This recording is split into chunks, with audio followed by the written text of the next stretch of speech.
Rewind 20 years or so, and the conventional wisdom held that America was doomed to be dependent on foreign countries for its supply of fossil fuels, especially regimes in the Middle East who are hostile to us.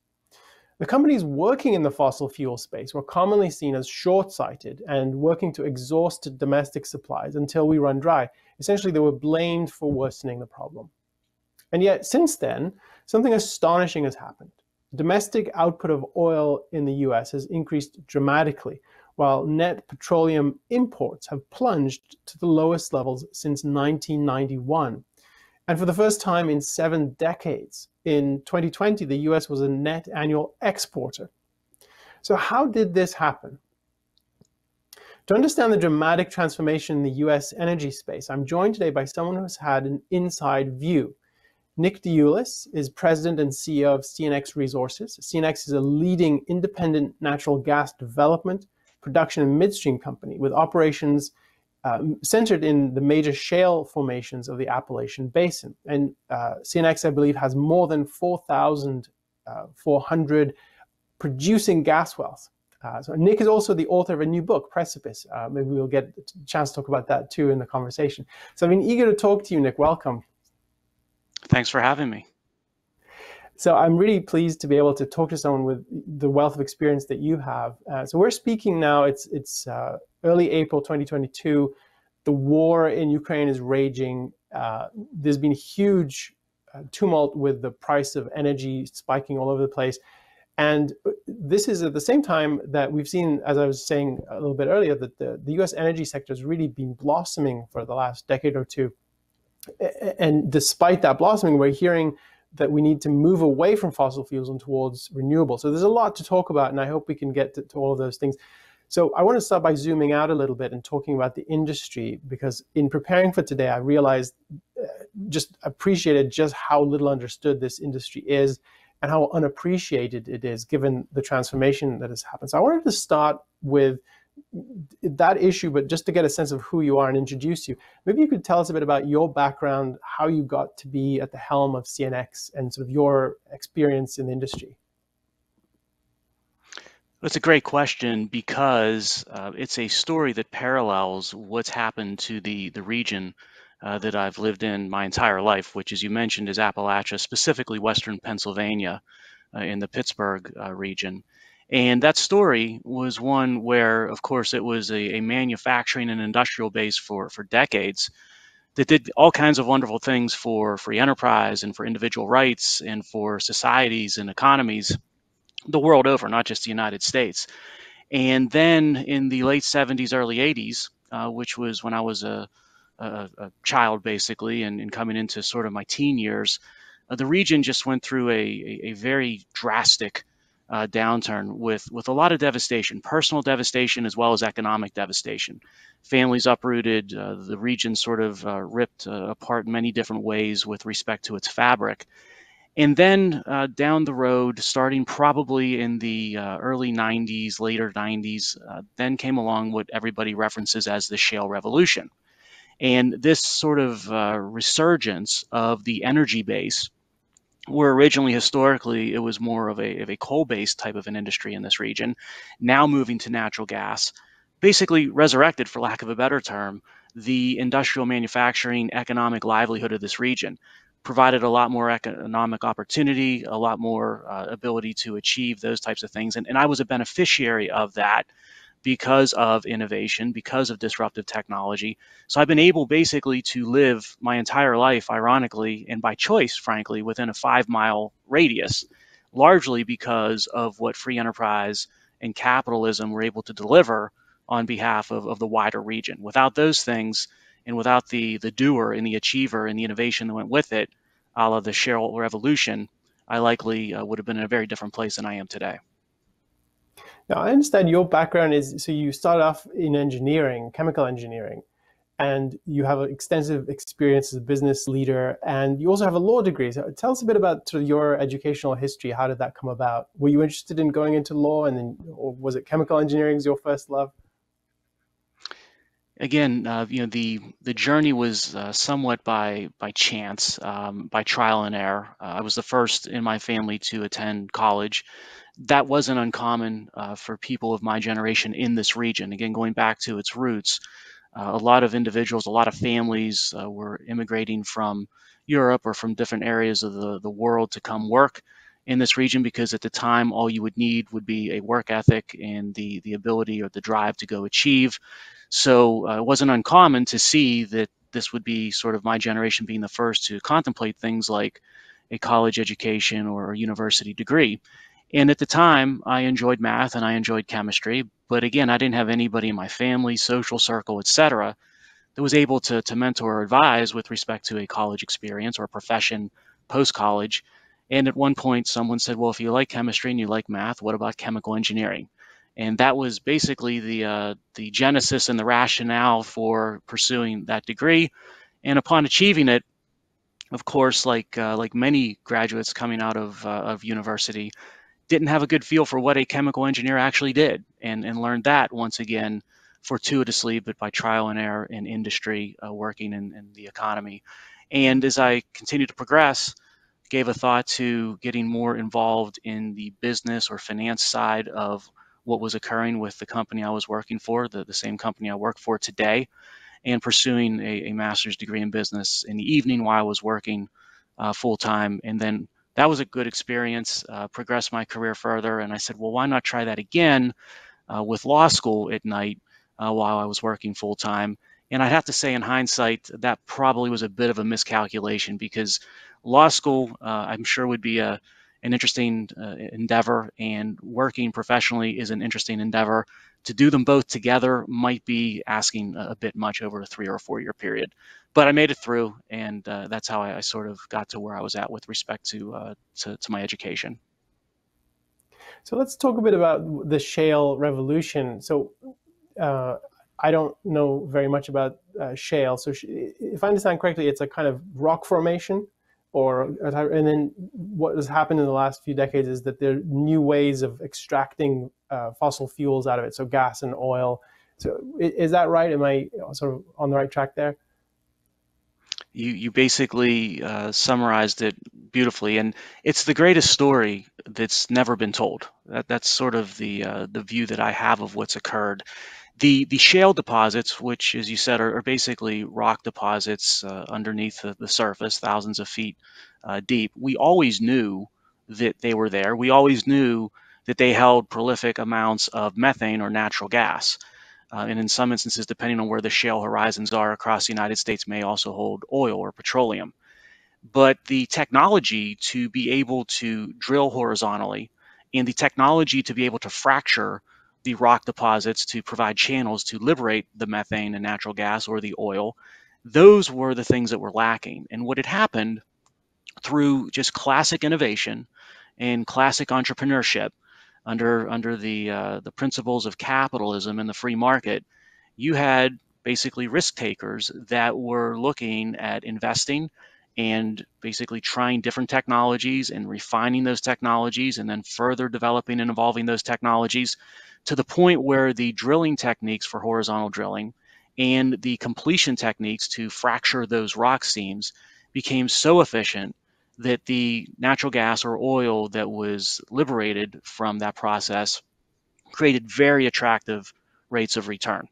And as you see with most disruptive technologies, when they come on the scene, not only do they disrupt, they often become victims of their own success. And what I mean by that is that because you can now produce such vast quantities of natural gas or oil at very low cost, then the supply grows at a much faster pace than demand can catch up to, at least in the short and intermediate term.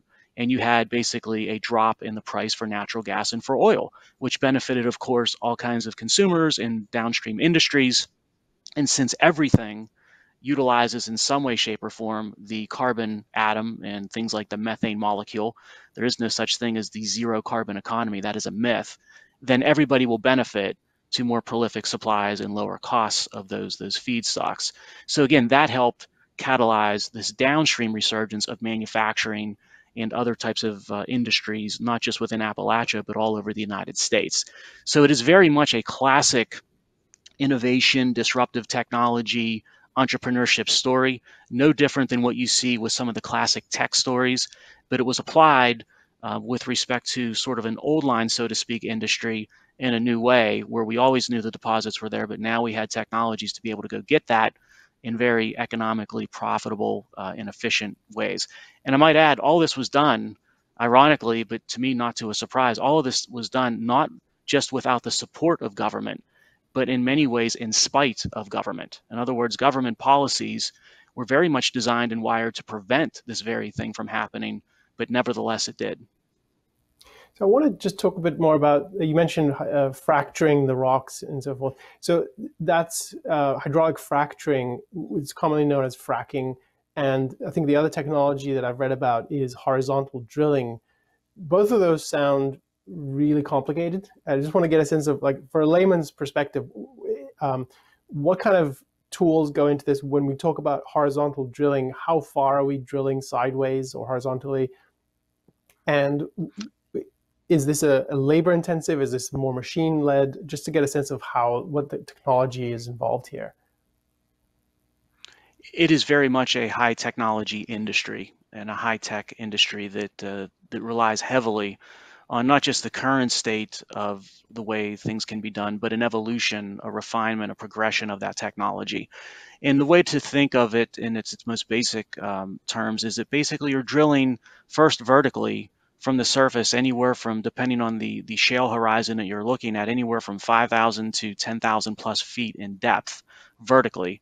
And then through that vertical section, you are starting to slowly turn a curve to then drill horizontally for another 5,000 to, in some instances, 15,000 plus feet horizontally in a shale deposit.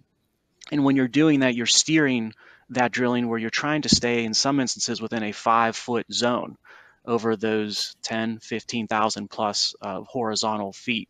So it's an amazing technology, technique, et cetera, and the ability to utilize and harness technology from all kinds of other industries and all kinds of other different applications, but to then sort of customize it with respect to what we're doing in this industry. That leads to not just the further increased efficiencies in what you're seeing per well or per pad that you would be drilling with multiple wells on it, but also it's changing the way that you're looking at things with respect to replicability.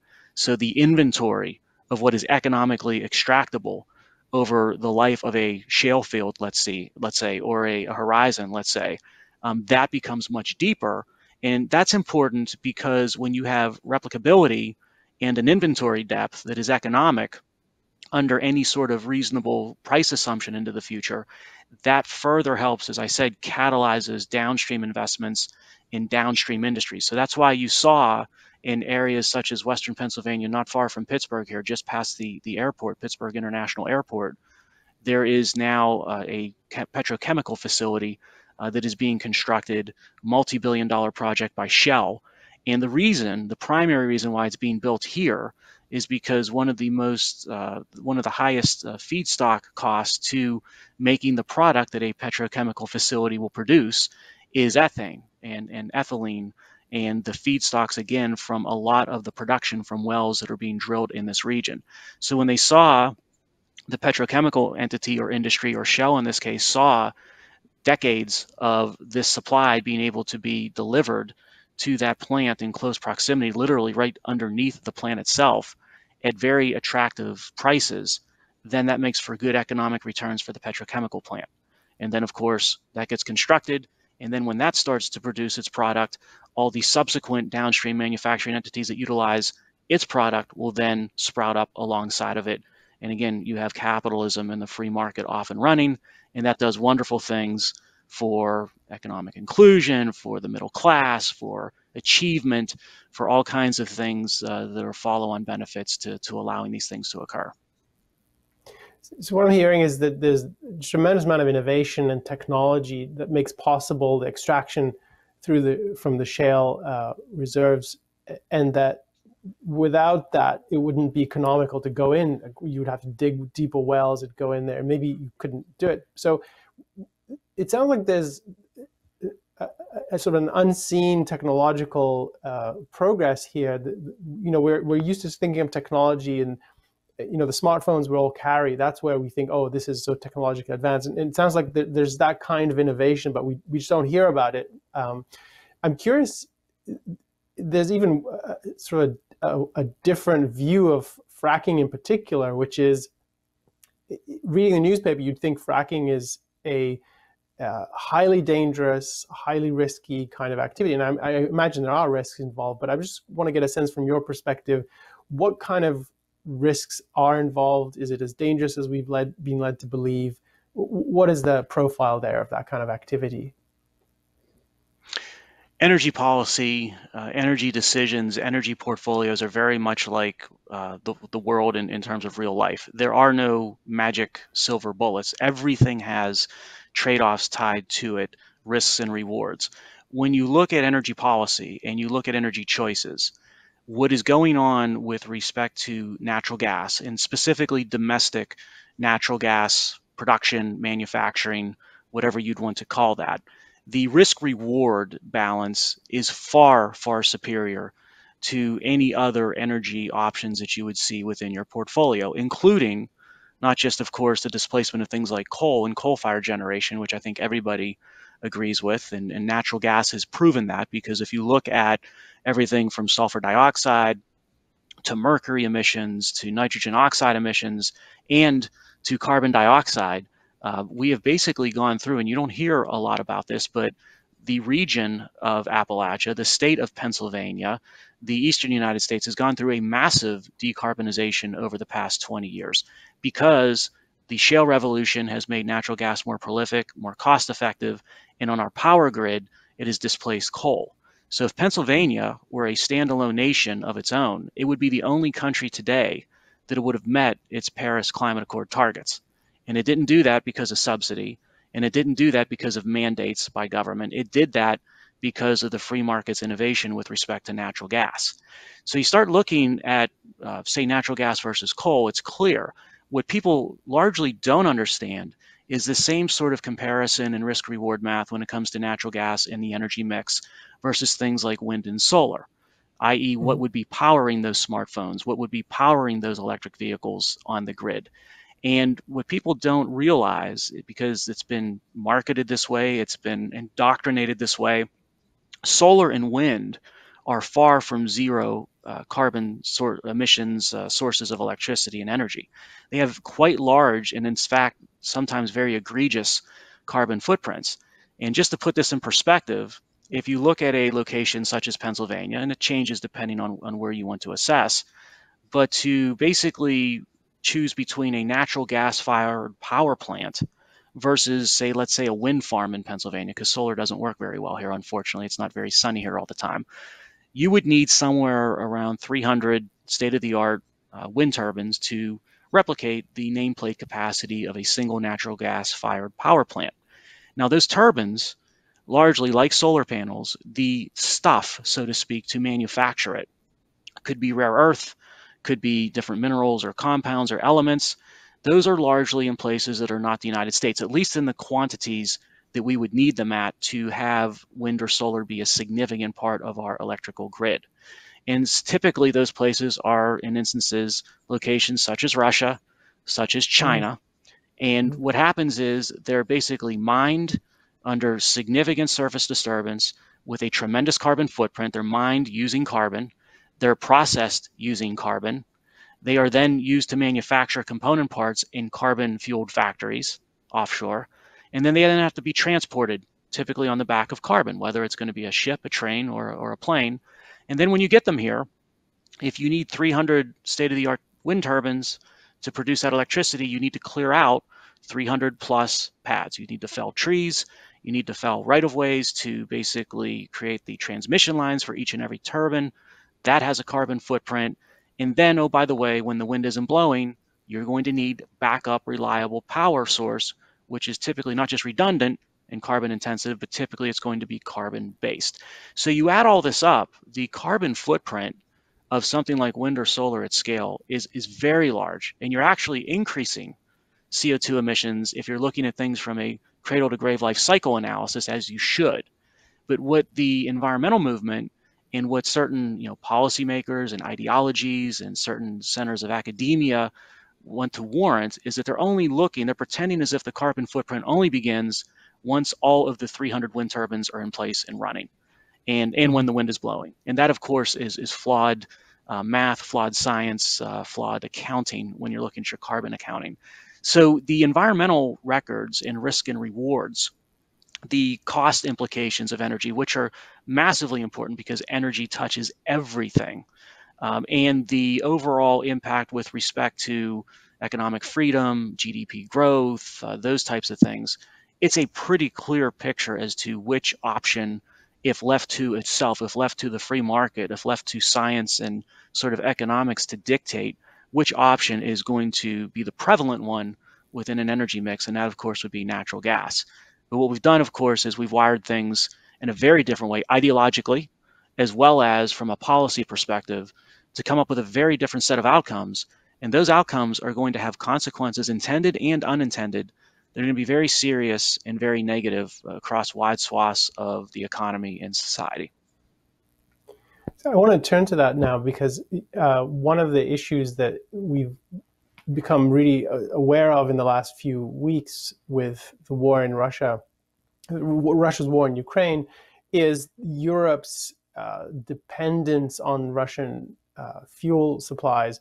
And one of the things that has become more obvious is that just how dependent, so a lot of the European countries are farther along the road to abandoning fossil fuels. They're moving towards renewables and so forth. And in that, as you were saying, that creates a kind of dependence on backup systems. So if the wind doesn't work, we need something else.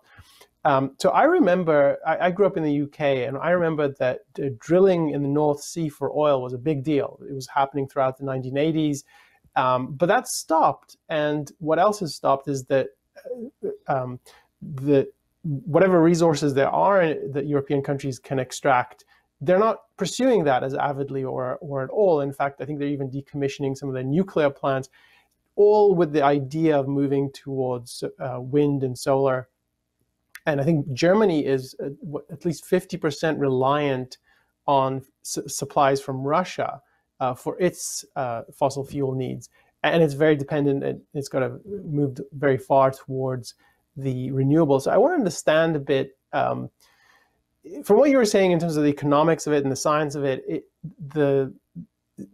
there's a kind of theater going on. Like it can't, if we do all the math correctly, then renewables are not nearly as appealing as people make them out to be. So just take one concrete example.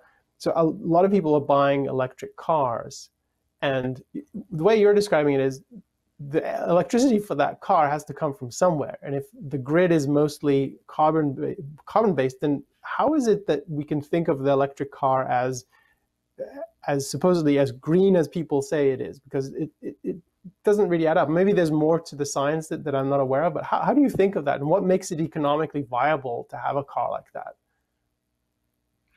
Well, you're onto something. There's a lot of issues to unpack there that you've highlighted. By the way, the car itself, it doesn't just run on carbon when you look at the science of it. The car itself is made of carbon-based products, inevitably down the road. But pun intended, I assume. But the whole issue with Europe and the issue with EVs, they actually do mirror one another. So if you look at Europe from an energy policy perspective, and then we can sort of superimpose that on EV and policies that we're driving electric vehicles.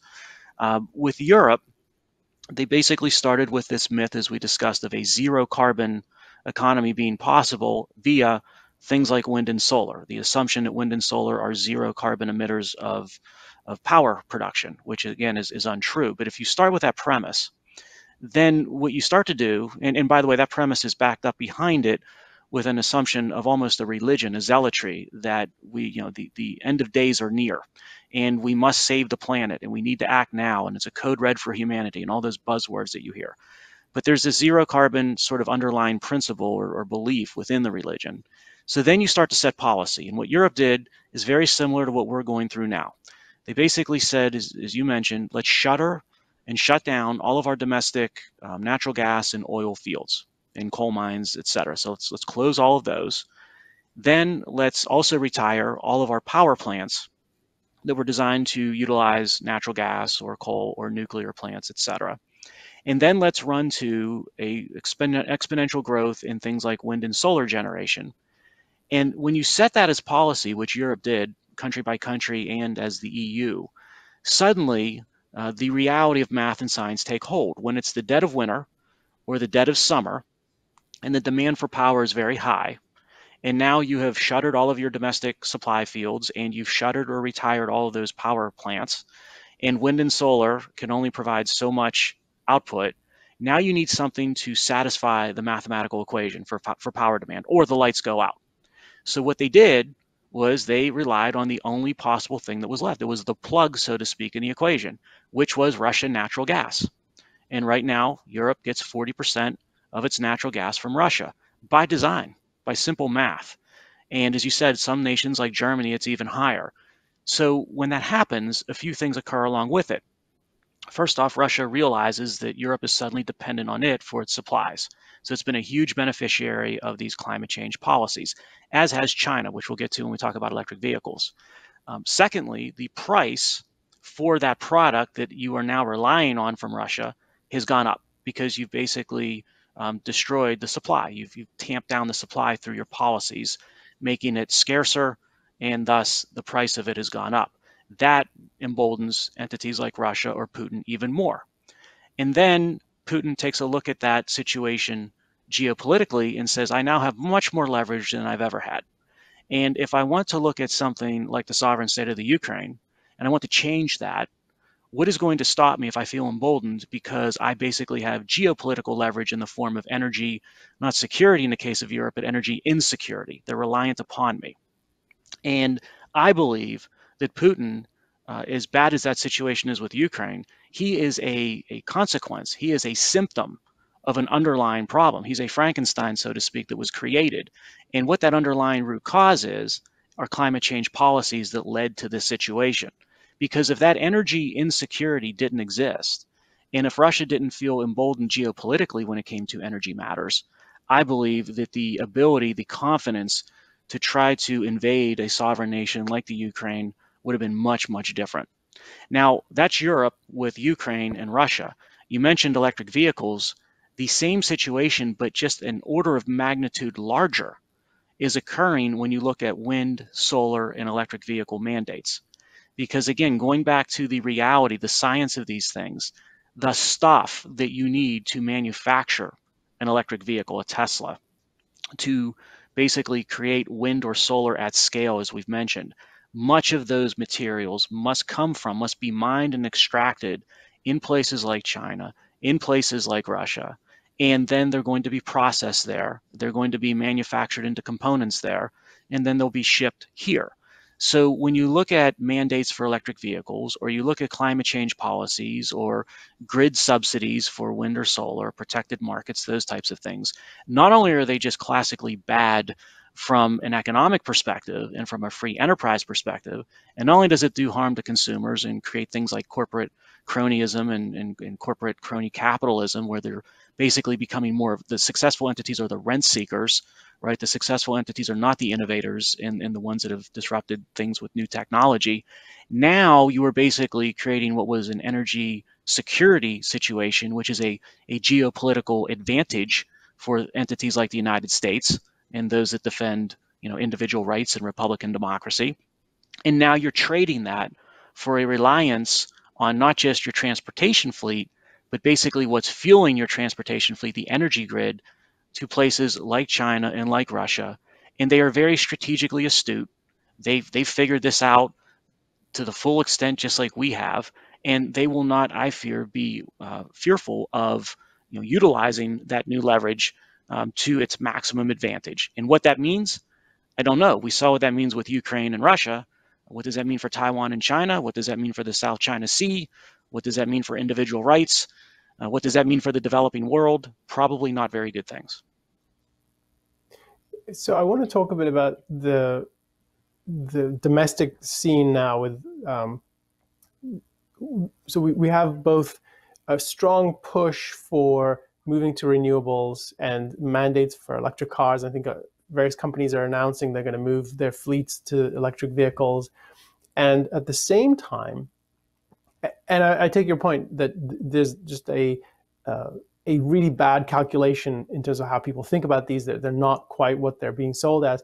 And at the same time, there are obstacles thrown in the path of the sort of work that your company does, which is bringing natural gas for people out of the ground and to make it useful. So I'm interested just to get a sense for what would it take. So we've seen a tremendous flourishing in the energy space in the last 20 years. What would it take for that to continue to grow? What are some of the things that you'd like to see pushed off the road? What are the obstacles that you're seeing politically and in policy that, but for these, there could be a real blossoming, or even more than there has been already? Great question. I think there are three key arenas where you see these attacks via policy, via the way things are structured with regulation that really hinder the ability of the domestic energy industry to achieve to its maximum capacity. The first one is the one that's been around the longest, and I think that the people are the most familiar with, and the industry has become the most adept at managing, which are regulations that are designed to either reduce the supply of natural gas or domestic oil and or increase the cost of extracting it.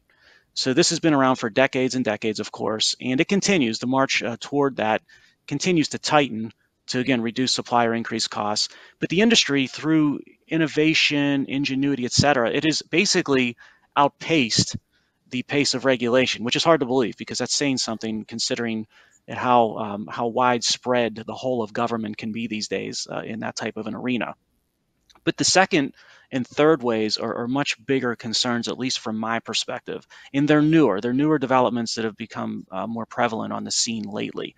So the second one is looking at not necessarily the supply or the cost of extracting natural gas or oil domestically, but instead is aimed at sort of eliminating, deterring the ability to invest in infrastructure to transport that product to its end demand centers.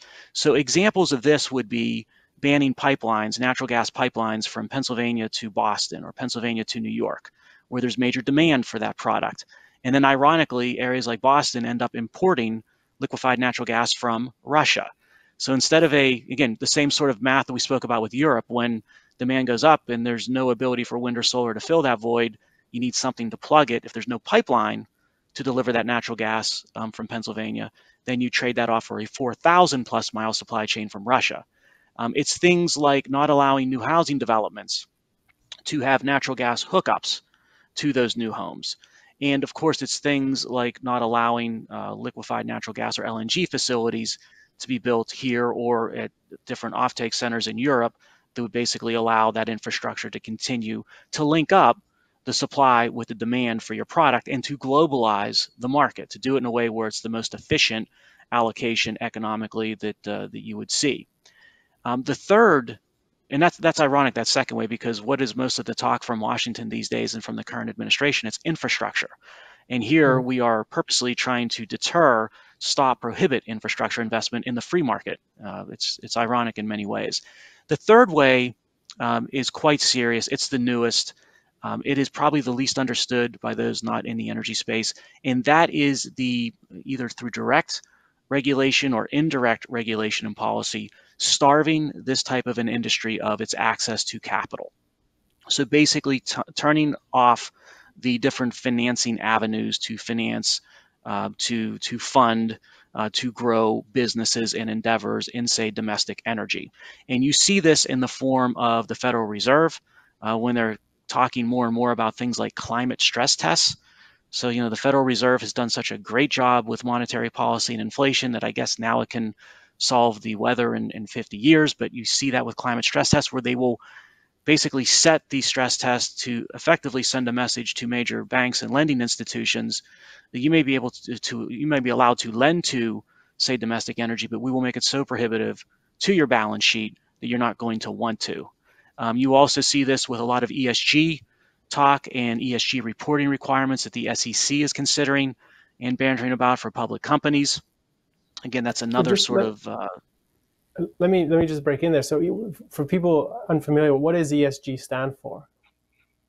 Well, it depends on who you ask. ESG, under its normal parlance, is environmental social governance. So this is sort of the offspring of doing well by doing good. sort of that thought, where public companies in particular are increasingly being assessed and judged not so much on financial performance or not so much on the type of innovative technologies they're bringing to bear and the demand for those products or technologies, but more so on what the scorecard, subjectively, of course, looks like when it comes to environmental or social or governance matters, which can basically include just about anything under the sun. And again, they're very subjective. What is good ESG to you might be very different than what is sound ESG management to me. But the largest institutional shareholders or shareholders of public corporations, of course, will get the most say in those matters. Now, some say ESG, if done wrong, and oftentimes it is not practiced properly, stands for enabling shareholder or stakeholder, more specifically stakeholder graft. That was one tag of it. Because again, if not done in the correct manner, if not tying back to the underlying efficiencies and performance metrics that drive the true financial performance and health of the company, of the endeavor, then you're leading to very sort of quizzical answers on this that don't make much sense. And we've seen many examples of that.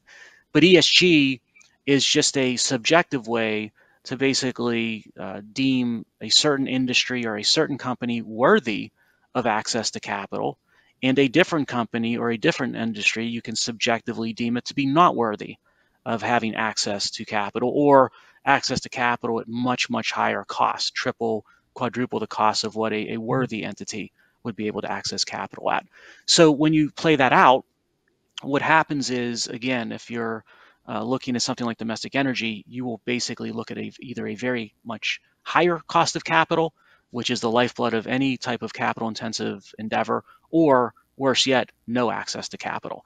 If these three things continue to occur, those three avenues of attack, pushing down the supply versus what it would normally be under a free market, basically stopping or deterring the ability to allocate that product to where the demand centers are asking for it, and then sort of starving these industries of capital, the follow-on effects are going to be very obvious. They're going to be inflation, they're going to be scarcity, and since carbon and energy affect everything in society, from smartphones to tech to transportation to everything, then the cost of those things are going to start raging as well. And wouldn't you know it, sitting here in April of 2022, the United States and the globe is experiencing epic inflation across a whole host of basket of indices, first and foremost being energy. It's not a coincidence. I want to be conscious of your time, and I appreciate your joining us today. So a couple more quick questions, and then we'll wrap up. So one is, it doesn't seem to have as much momentum right now with other things going on, but we've heard for a long time that we need a Green New Deal, and one of my colleagues has written about this, and his analysis was that if we took seriously the Green New Deal, it would really undermine and undo a lot of the human progress we've seen in the last century. And I've heard you speak in other contexts, and you've said something that I liked it. I thought it was very pithy. I just wanted you to elaborate on it. And it seems to be consistent with this. I think you've said that to be anti-carbon is to be anti-human.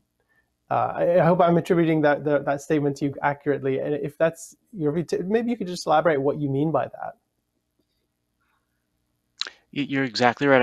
I did say that. I do say that. And this goes back to a couple of things. First, the reality that, and this is something that's not very well understood across society, but carbon affects everything. Carbon is not just something with respect to oil that you put in a gasoline-powered vehicle.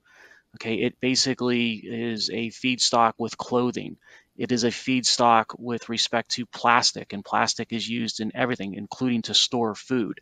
It is a feedstock in fertilizer. Natural gas is the single biggest cost component to manufacturing fertilizer, and the cost of fertilizer recently has skyrocketed, which means the cost of food will skyrocket. Basically, carbon is used in everything, not just power generation. And because of that, if you start to look at what has advanced the human condition throughout history, since the start or the advent of the Industrial Revolution, the data are unequivocal. It's true time and time again.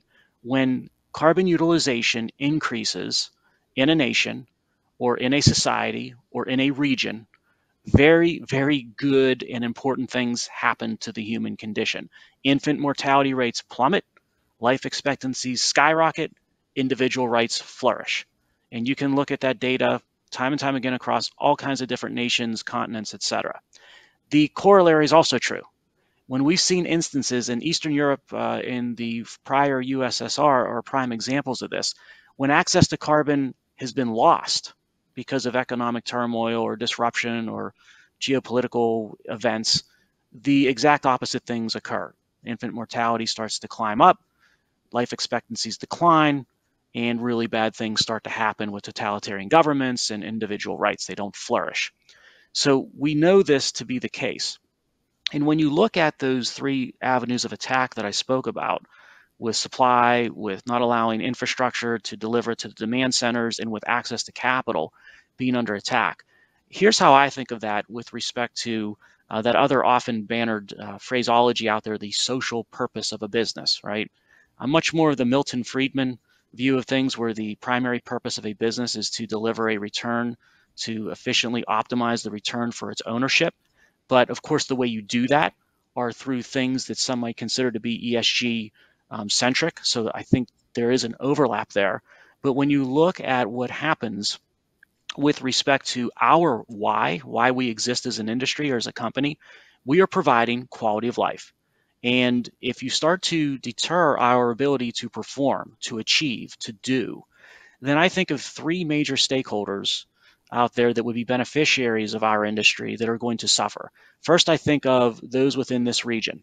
And again, whether it be the middle class, whether it be those aspiring to make better positions of their lives or their families through economic achievement, those are going to be severely hindered. We've seen that, as I said, in the 70s and early 80s in this region. We will see it again because this is just one of those bedrock industries where that type of an avenue to progress and to progress individually exists. Two, I fear very much, if this continues, things like the Green New Deal, et cetera, what that means for allies, for Republican democracies like a Poland, like Western Europe, like Japan, even places like India, who are looking at the geopolitical reality of these things and saying, I need to be a big supporter of, say, the United States domestic energy industry, because if allowed to flourish under normal free market economy doctrine, I will be able to reduce my geopolitical risk by having a more secure energy base versus where I may be having to rely upon, whether it be Russia, China, et cetera. And then three, the third major stakeholder beneficiary of this, to me, is the most pressing. Almost 2 billion people on planet Earth right now do not have access to reliable, affordable electricity and energy. And for those almost 2 billion people, life is not a pretty journey. It is very stark. It is very harsh because energy, again, it is the human condition. And if you start to pursue policies like the Green New Deal, you're basically assigning the current generation of those almost 2 billion individuals to a life that's going to be mired, unfortunately, largely in misery. And from an ethical perspective, I think I've got a real problem with that, coupled with the reason or the way that we're doing that, which is very counter to capitalism, free market economies, and basically the individual rights that this nation was built upon. Well, Nick, I really appreciate the work that you're doing. Obviously, your company seems to be thriving well. It's really impressive, the work you guys are doing. But just beyond that, I wish there were more leaders, business leaders like you, who stood out and spoke out in defense of their own industry, in defense of the values that the industry is creating, and sort of political implications. I just want to salute you and thank you for doing that. And ask where can people find out more about your thoughts and your views if they want to explore more your perspective. I appreciate the thanks. That means a lot, especially coming from someone such as yourself and with the organization that you represent. I've been a huge supporter and follower of it through the years, going back to, of course, the teachings of Ayn Rand. But if you want to learn more or follow me, I'd welcome those who are interested to do so. I did create a website just over a year ago. It's nickdeuliis.com. Deuliis is Deiuliis, but nickdeuliis.com. If you Google it, you'll find it. And I post on there regularly different commentaries, etc. I do have a book that's out now. You mentioned that. It's Precipice. The Left's Campaign to Destroy America. It talks a lot about these themes that we're speaking about today. And I'm active on social media to a certain extent. I'm on Twitter at Nick DeIuliis if you want to follow me there. And I do welcome the feedback, agree or disagree. I do welcome the public discourse. Great. Well, thank you. And wish you well with the book. I haven't had a chance to get my own copy, but I'm looking forward to dipping into it when I do. Thanks for your time today. Thank you.